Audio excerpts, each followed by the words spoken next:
Hello viewers, আসসালামু আলাইকুম। তোমাদের মাঝে আবারও একটা নতুন রেসিপি নিয়ে হাজির হয়ে গেলাম।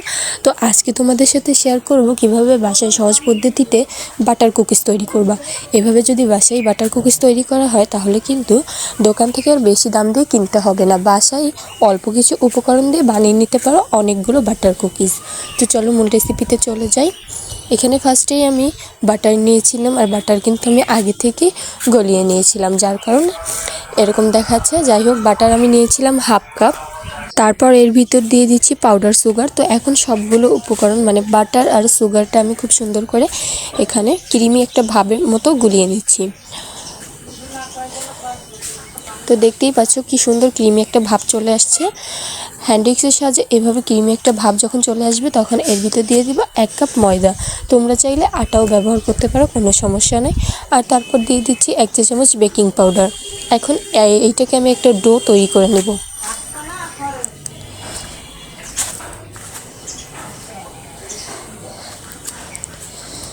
তো এইভাবে আস্তে আস্তে করে সুন্দর একটা সফট ডো তৈরি করে নিব। দেখতেই পাচ্ছ ডোটা কিন্তু আমার তৈরি করা হয়ে গিয়েছে। এভাবে রেখে দেবো 10 থেকে 15 মিনিট। তো 10 থেকে 15 মিনিট পর এখন আমি একটু বিস্কুট বানিয়ে নেব। তো তোমরা যে কোনো সাইজের মানে যে কোনো শেপ দিয়ে বিস্কুটটা তৈরি করে নিতে পারো। আমি একটা লম্বি করে বিস্কুটের শেপ দিয়ে নিচ্ছি, কিন্তু তোমরা চাইলে তোমাদের পছন্দ মতন যে কোনো শেপ দিয়ে নিতে পারো। দেখতেই পাচ্ছ তোমাদের সুবিধার্থে আমি আরও একটা বিস্কুট বানিয়ে দেখাচ্ছি যে কেমন হলো। আর এভাবে করে কিন্তু আমি প্রত্যেকটা বিস্কুট তৈরি করে নেব।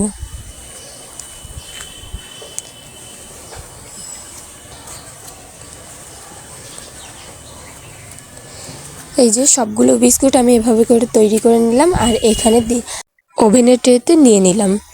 আর এখানে এক পাশে বিস্কুটে আমি দিয়ে দিচ্ছি ড্রাই ফ্রুট, তোমরা চাইলে নাও দিতে পারো। তো আমি এখানে দুই রকমের মানে দুইটা ডিজাইনের বিস্কুট বানাতে যাচ্ছিলাম, এজন্য এক পাশের বিস্কুটে ড্রাই ফ্রুট দিয়ে দিয়েছি, আর এক পাশের বিস্কুটে কিন্তু আমি কিছুই দিব না। তো এই যে ড্রাই ফ্রুটগুলো আমি আস্তে আস্তে দিয়ে দিচ্ছি। এটা কিন্তু তোমরা যে কোনো কেক শপের দোকানে গেলেই পেয়ে যাবে। তো এই যে ড্রাই ফ্রুটগুলো আমি সুন্দর করে দিয়ে দিচ্ছি। তো আমি কিন্তু সবগুলো বিস্কুটে দিব না, আগেই বলে দিয়েছি। কিছুটা বিস্কুটের দিব আর কিছুটা বিস্কুট আমি খালি রাখবো। আর এটাকে ওভেনে বেক করতে দিব 120 ডিগ্রি সেলসিয়াসে 20 মিনিটের জন্য। তোমরা কিন্তু এর বেশি কম করবে না, তাহলে বিস্কুটটা পুড়ে যেতে পারে বা নষ্ট হয়ে যেতে পারে।